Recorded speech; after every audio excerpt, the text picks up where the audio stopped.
Break के बाद आपका खैर मकदम है। शोपियां में वोटों की गिनती पुरअमन रही। लोगों ने समझदारी का मुजाहरा किया और तमाम उसूलों पर अमल करते हुए अपने हक राय दही का इस्तेमाल किया। पीपल्स अलायंस जनाब डॉक्टर फारूक साहब के सदारत में जो फैसला लिया गया है, तो इंशाअल्लाह ताला हम आज पूरी वादी में हमारी जीत, हमारी भारी अक्सरियत से जीत हो रही है। डिस्ट्रिक्ट शोपियान में हमने 14 कैंडिडेट उठाए हैं और 14 कैंडिडेटों में हमारा इंशाल्लाह पला भारी रहेगा जम्मू कश्मीर में, और इंशाल्लाह हम सब लोग मुतमईन हैं। नेशनल कॉन्फ्रेंस ने हमेशा लोगों की भलाई के लिए काम किया है। क्रेडिट जो है लोगों को ही देता हूँ, ऑब्वियसली बात है, क्योंकि बिना लोगों के हम तो कुछ भी नहीं है। जिनने वोट दिया उनका भी बहुत शुक्रगुजार हूँ, जिनने नहीं दिया उनका भी बहुत शुक्रगुजार हूँ। साथ में ठीक है, एक यहाँ पे चैलेंज है, आपको पता है डेवलपमेंट को लेके कितना ज़्यादा चैलेंज है। ये इलेक्शंस जो है डेवलपमेंट को लेके थे और डेवलपमेंट को ही लेके मेरा जो है फोकस रहेगा। मुझे जो हमारे बीच में जो ये गैप है, ये गैप खत्म हो जानी चाहिए, क्योंकि पिछले दिनों भी आपने देखा होगा कि लोगों के काम रुक गए थे, सब हो नहीं रहे थे, कोई रिप्रेजेंटेटिव नहीं था। तो अब मैं ऊपर वाले का बहुत शुक्रगुजार हूँ। प्रोसेस बहुत पीसफुली हुआ। Around 84 candidates were in the फ्रे in these 14 constituencies in district Shopian, और उनके दरमियान सारे जो पॉलिटिक एजेंट्स वगैरह जो यहाँ मौजूद थे वो सब मुतमईन हो गए। पीसफुली मुकम्मल हुए, इस सबका क्रेडिट लोगों को जाता है। उन्होंने काफ़ी मैच्योरिटी और शिद्दत से इस इलेक्शन में पार्टिसिपेट किया और हर एक तरह से पुरअमन तरीके से अमन को बरकरार रखा। और इसके साथ साथ जो हमारी इंतज़ामिया की टीम है, चाहे वो सिविल एडमिनिस्ट्रेशन की हो या पुलिस की हो, उन सब के जितने भी मुलाजमीन हैं उनकी तरफ से काफ़ी अच्छा इधर कोशिश रही इस सब प्रोसेस। इस वक्त हमारे साथ अनंतनाग से हमारे नुमाइंदे मुदस्सिर कादरी जुड़ चुके हैं। मुदस्सिर, अनंतनाग में ताज़ा अपडेट आपसे चाहेंगे। तो मैं आपको बता दूं कि जमहूरियत का जो जश्न है वो अभी भी जारी है। हम अभी भी जो काउंटिंग सेंटर है government boys degree college Anantnag में, तो वहां पर है हमारी टीम, क्योंकि अभी भी कुछ निशस्तें हैं जिनके नताइज जो आना है वो बाकी है। और मैं आपको बता दूं कि अभी तक जो है 10 निशस्तों के नताइज हमारे सामने आ गए हैं, और जिसमें से PAGD ने जो है 6 नशस्तों पर जो है काबिज हुई है, और इसके साथ साथ जो कांग्रेस के जोली में 1 सीट गई है, और इंडिपेंडेंट जो उम्मीदवार है उनके खाते में 2 नशस्त चले गए हैं। और मैं आपको बता दूं कि अभी जो गहमा गहमी थी सुबह से, तो वो अभी यहाँ पर मौजूद है। जो मनाजिर सुबह देखने को मिले थे, बिल्कुल ऐसे ही मनाजिर अब भी बॉयज डिग्री कॉलेज अनंतनाग में देखने को मिल रहे हैं। और साथ ही साथ मैं बताऊं कि जो इंतजाम किए गए थे इंतजामिया की जानिब से या फिर इलेक्शन कमीशन की हिदायत पर, तो उस पर इत्मीनान का इजहार किया है। जितने भी उम्मीदवार यहाँ पर थे, जो फाते उम्मीदवार थे या जिनको नाकामी देखनी पड़ी, तो उन्होंने इस पर इत्मीनान का इजहार किया है। और जिस तरह से बीजेपी ने जो मुहिम चलाई थी यहाँ पर, तो उस हिसाब से ये तवक्को की जा रही थी कि कोई ना कोई सीट, अगर अनंतनाग की बात करेंगे तो उनकी जोली में जाएगी, लेकिन ऐसा बिल्कुल भी नहीं हुआ। उसके बरक्स हो गया। तो PAGD के जो उम्मीदवार थे, तो उनकी अच्छी कारकर्दगी का मुजाहरा करके वो लोग जो है फाते साबित हुए हैं। मुनज़्ज़र बिल्कुल। मुदस्सिर, ये बताया कि अनंतनाग में एक रिजल्ट्स के हवाले से क्लियर पिक्चर कब तक सामने आ सकती है? बिल्कुल, जिस तरह से अभी जो नशस्तें कुछ है, दशनीपोरा की नशस्त है या फिर ये, और साथ ही साथ मैं अभी बता दूं कि अभी अछबल का जो रिजल्ट है हमारे सामने आया है। अछबल जो PAGD की उम्मीदवार है समीना हुसैन, जो PDP की टिकट पर लड़ रही थी, वहां पर NC की तो वो यहाँ पे उन्होंने अपनी जीत दर्ज की है। और इस तरह से जो कुछ नशस्तें हैं, जैसे दशनीपोरा का जो है एरिया है या फिर छितुरगुल का है, तो उनका रिजल्ट अभी आना बाकी है। और जिस तरह से हमारी बात हुई है डिस्ट्रिक्ट इलेक्शन ऑफिसर से, लगभग 1 या 1.5 घंटे में जो पिक्चर है वो क्लियर हो जाएगी, और ये बात सामने आ जाएगी कि जो जितनी भी नशस्तें हैं जिनका रिजल्ट अभी आना बाकी है, तो उनका भी आ जाएगा। और इस तरह से जो 14 ब्लॉक है अनंतनाग के, तो उनके जो नताइज है मुकम्मल तौर पर उसकी तस्वीर जो है साफ हो जाएगी। बिल्कुल मुदस्सिर, बेहद शुक्रिया आपका तमाम तर तफसीलात के लिए।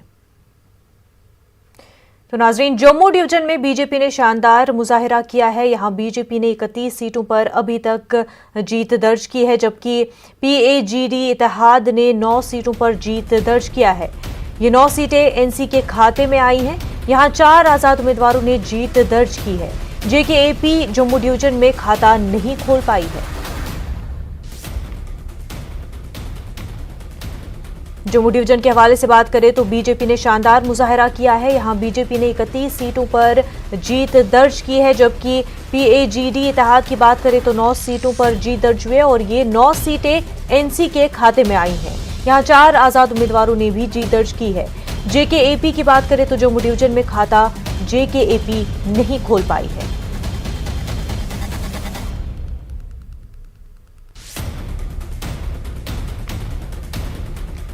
डीडीसी इंतखाबात के हवाले से आपको अहम जानकारी बता रहे हैं। जम्मू डिवीजन में बीजेपी ने शानदार मुजाहिरा जाहिर किया है। यहां पर बीजेपी ने 31 सीटों पर अभी तक जीत दर्ज की है।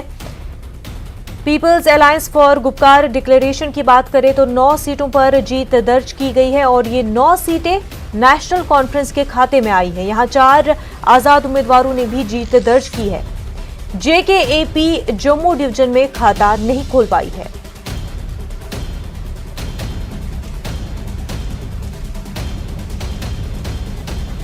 जम्मू से हमारे नुमाइंदे समीर भट्ट इस वक्त जुड़ चुके हैं। समीर, जम्मू डिवीजन की बात करें तो बीजेपी की शानदार कामयाबी यहां पर सामने आई है, मजीद क्या कुछ अपडेट है? देखिए, बिल्कुल आपने सही कहा। अगर हम टोटल अब देखें आंकड़े और ट्रेंड्स और विनिंग का जो स्ट्रीम रहा है सुबह से अभी तक, हालांकि मैं अभी बता दूं जम्मू डिस्ट्रिक्ट की अगर मैं बात करूं तो यहां पे अभी भी बहुत सारे वोट्स गिनने हैं। अगर मैं सुचेतगढ़ की बात करूं वहां पे अभी भी तकरीबन 14,000 वोट गिनने हैं। इसी तरह मढ़ में बहुत सारे वोट्स गिनने हैं, तो काफी लंबा अरसा अभी लगना है। लेकिन जो टोटल मिला के हम देखें तो 76 सीटों पर बीजेपी या तो जीत रही या आगे है टोटल मिला के 240 में से। तो कहीं ना कहीं हम ये देख रहे हैं कि जो बीजेपी है वो एक सिंगल लार्जेस्ट पार्टी के तौर पर जम्मू कश्मीर में उभर रही है इन डीडीसी पोल्स में। और उसके बाद नेशनल कॉन्फ्रेंस है 64 सीटों के साथ, उसके बाद 26 बीजेपी और पीडीपी और कांग्रेस है। कुल मिला के देखें तो बीजेपी के लिए एक अच्छी जीत हुई है जम्मू के, खासकर 5 डिस्ट्रिक्ट्स में तो ये स्वीप कर रही है। जम्मू में आपका कठुआ में, रियासी में, उधमपुर और सांबा में बहुत ही तगड़ा और बहुत ही जबरदस्त कामयाबी पार्टी की तरफ से दर्ज की गई है। लेकिन पार्टी को जो उम्मीद थी राजौरी, पुंछ, डोडा, किश्तवाड़ और रामबन से, वो पूरी तरह से पूरा नहीं हो पाया है। रीजन कुछ भी हो, वजूहात कुछ भी हो, चाहे उनके कैंडिडेट्स वहां पे अच्छे नहीं हो या कैंपेनिंग में कोई, या जो बात पार्टी वहां लोगों को बताना चाहती थी, जो इश्यूज सामने रखना चाहती, जिसके लिए वो वोट मांग रही थी, हो सकता है लोगों ने उसको रिजेक्ट किया हो। लेकिन कुल मिला के देखें तो 5 डिस्ट्रिक्ट्स में बहुत अच्छा पार्टी ने किया है और 5 डिस्ट्रिक्ट्स में जम्मू के डिवीजन की बात करूं तो अच्छा नहीं हुआ। लेकिन पार्टी के लिए थोड़ी सेटिस्फेक्शन है कि कश्मीर वैली में उसने अपना एक इनरोड किया है, पॉलिटिकल एक अपना एक बनाया है, एक बेस बनाया है, कुछ सीटें वहां पे हासिल की है जो आगे चल के उसके लिए एक अच्छी एक बेस बनेगी, चाहे वो असेंबली के पोल्स हों कल या पार्लियामेंट के पोल्स हों। तो कुल मिला के बीजेपी के लिए, लेकिन कांग्रेस के लिए बहुत ज्यादा यहाँ नुकसान पड़ रहा है। जम्मू डिवीजन की बात करें, आप मान लीजिए जम्मू डिवीजन में पहले कांग्रेस ही कांग्रेस हुआ करती थी।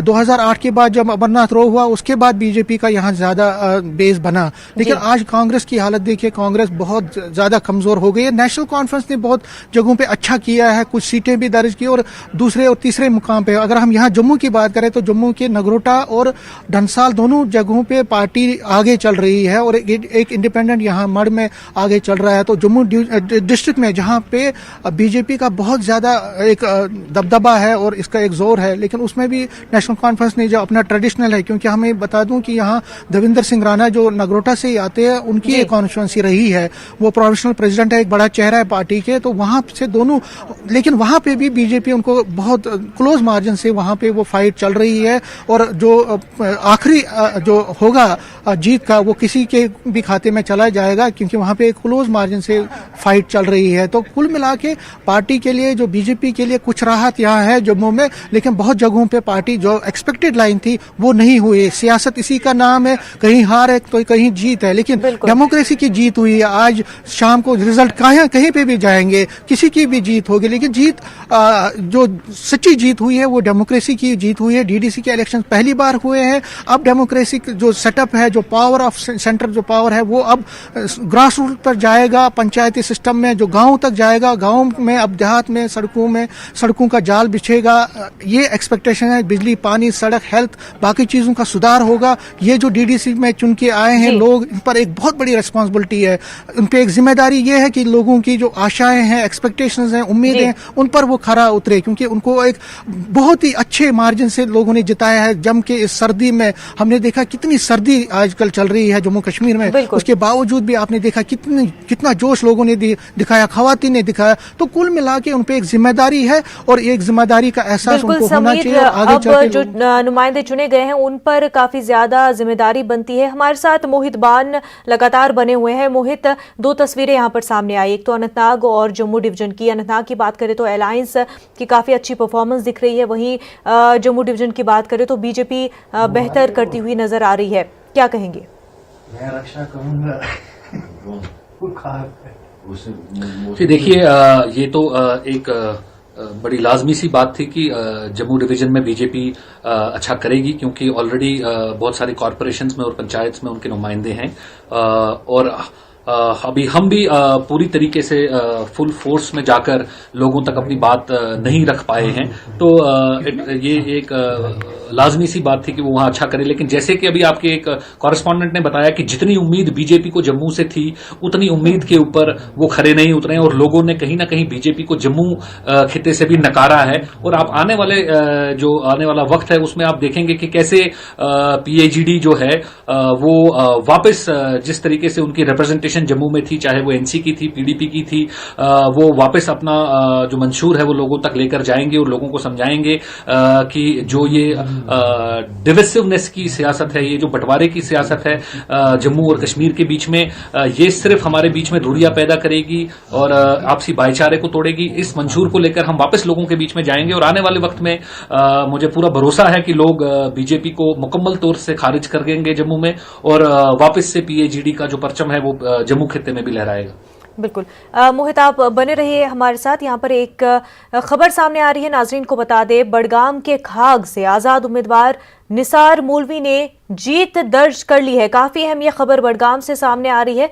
बडगाम के खाग से आजाद उम्मीदवार निसार मौलवी ने जीत हासिल की। कुछ प्रॉब्लम्स है वहाँ पे जिनको एड्रेस करना है, सबसे पहले क्या प्रायोरिटी रहेगी? सबसे पहले मैं अपने इलाके के तमाम लोगों का शुक्रिया अदा करना चाहता हूँ, जिन्होंने मुझ पर एतमाद और भरोसा करके मुझे वोट दिया और वोट देकर मुझे जिताया।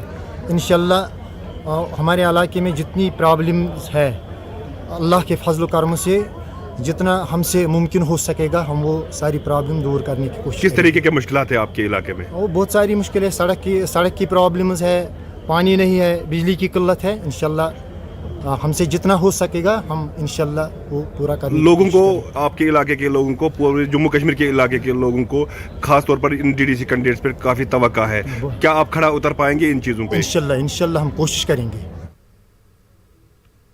तो नाजरीन, लगातार आपको डीडीसी इंतखाबात के रिजल्ट्स के हवाले से अपडेट बता रहे हैं। हमारे साथ हमारे नुमाइंदे समीर भट्ट भी जुड़े हुए हैं और हमारे साथ पीडीपी स्पोक्स पर्सन मोहित बान भी जुड़े हुए हैं।